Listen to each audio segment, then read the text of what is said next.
नमस्कार, आप देख रहे हैं B9 न्यूज़ 24 की खास खबर जनपद बांदा से है, जहां बांदा के मड़ौली गांव के लोगों ने बालू खनन माफियाओं के खिलाफ खोला मोर्चा। बता दें, पैलानी क्षेत्र के सैकड़ों किसानों ने संचालित मड़ौली बालू खदान के रास्ते में जाम लगा दिया और आर पार की लड़ाई लड़ने की बात कही। ग्रामीणों ने जिला अधिकारी और बालू माफिया की मिलीभगत के गंभीर आरोप भी लगाए। दरअसल पूरा मामला पैलानी थाना क्षेत्र अंतर्गत मड़ौली गाँव में संचालित मड़ौली बालू खदान का है, जहाँ आस पास के गाँव मड़ौली, पड़ोरा, आवारा और नंदा देव के सैकड़ों ग्रामीण खदान के रास्ते में जाम लगाकर बैठ गए। देखें खास खबर B9 न्यूज़ 24 के साथ। नहीं, सुभाष चंद्र कहाँ है? नहीं, अभी सुभाष चंद्र कहाँ है? बुलाइए आज ही और अभी ही।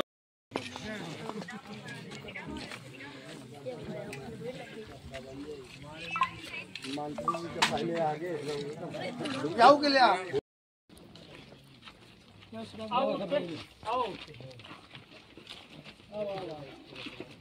इधर आ जाओ।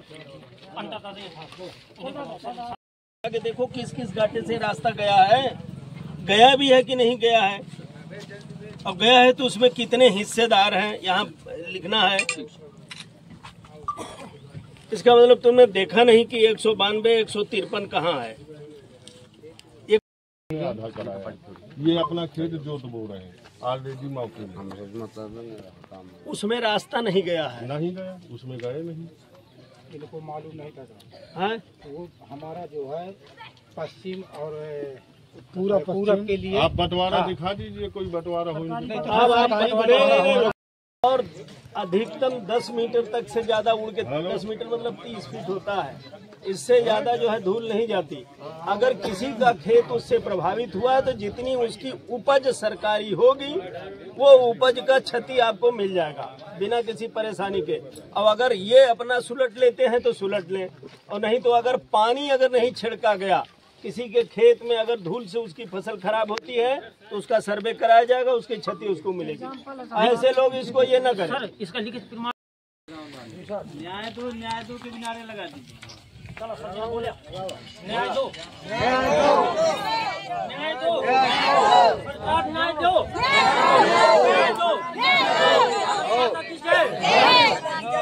देसराज सिंह, कहाँ के रहने वाले? मड़ौली खुर्द के। आज यहाँ जाम लगाए हैं, क्या है मामला? जाम दरअसल इसलिए लगा है कि हमारे खेत का 81 नंबर से हम 2 भाई हैं, उसमें मैं 1/2 का हिस्सेदार हूँ। तो भाई से तो एग्रीमेंट इन लोगों ने करवा लिया, उसमें मेरा भी हिस्सा है। न मुझसे पूछा गया, न मुझको कुछ बताया गया, और उसी से मेन रास्ता बना करके पहले ये था कि 1 फुट के आसपास जो है तो छिलाई करेंगी इसकी।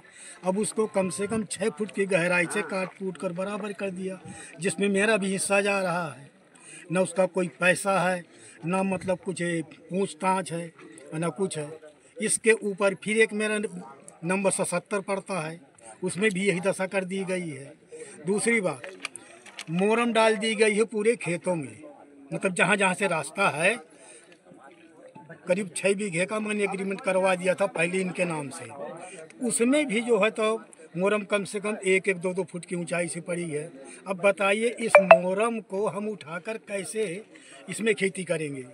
कहते हैं तो लड़ाई झगड़ा होती है।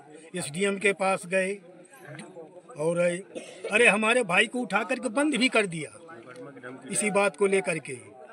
हमारा भाई जो है छोटा, मैं जब ये कटाई उटाई कर रहे थे रोकने के लिए गए ये लोग, तो भाई पावर वाले तो हैं ही, इनके पास पैसा ही बहुत होता है।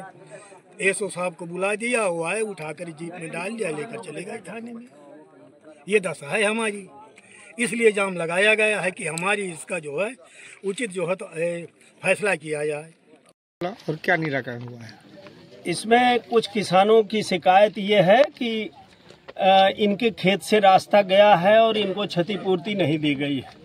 इस संबंध में हमारी राजस्व टीम गठित हो गई है। हमारे नायब तहसीलदार श्री वेद प्रकाश जी हैं, इनकी अध्यक्षता में टीम गठित हो गई है, और जितने घाटों से होकर के रास्ता गुजर रहा है, एक दी गई पेशानी पे प्रारूप पर ये सारी सूचनाएं एकत्रित हो जाएंगी। जिन किसानों का अगर नहीं दिया गया है क्षतिपूर्ति तो उनको क्षतिपूर्ति दिला दी जाएगी। यदि जो है धूल धक्काड़ को अगर ये पानी से सिंचाई करके रास्ते को शांत नहीं किया जाता है। और इससे भी अगर किसी प्रकार की कोई फसल की क्षति होती है तो उसका भी सर्वेक्षण करा करके किसानों को उसके उपज की क्षतिपूर्ति दिलाई जाएगी और किसानों को किसी भी दशा में छोड़ा नहीं जाएगा कि उनकी क्षति होती रहे और दूसरे काम होते रहे। लोगों के संयुक्त खाते हैं और हर खेत में सबके नाम है, ऐसे में एक व्यक्ति पैसा ले लेता है और दूसरा रह जाता है, उस पर क्या? ऐसे व्यक्ति जिनका घरेलू बंटवारा हो गया है और उस खेत की एवज में अगर वो कहीं जोत रहे हैं पहले से, अगर इस बात की शिनाख्त तस्दीक हो जाती है तो वो पैसा पाने के हकदार नहीं है। यदि वास्तव में उनको उस खेत का जो है कहीं अवजी नहीं मिली हुई है तो निश्चित तौर पे ये क्षतिपूर्ति उनको दिलाई जाएगी और वो पाएंगे, उसके हकदार होंगे। जितने भी अंशधारक होंगे उन सबको क्षतिपूर्ति मिलनी चाहिए। सर, यहाँ पर ओवरलोड की भी गाड़ियाँ निकल रही हैं, उस पर आपकी तरफ से क्या कार्रवाई की जाएगी? ओवरलोड पे बराबर कार्रवाई होती रहती है। अब ये अलग बात है कि हमेशा हर कोई जो है चौकी बना के नहीं रहता, लेकिन निश्चित तौर पे न ओवरलोड चलने दिया जाएगा और न ही अनार चलने दिया जाएगा। इस पर सख्त डीएम महोदय के द्वारा सख्त आदेश किया गया है कि किसी भी दशा में खनन में कोई गड़बड़ी नहीं की जाएगी। जबकि कांटा लगा है और सीसीटीवी कैमरे लगे हैं, इसके बाद भी ओवरलोड निकल के आता है, पीछे गाड़ियां खड़ी हैं और उन पर क्या कार्रवाई करेंगे?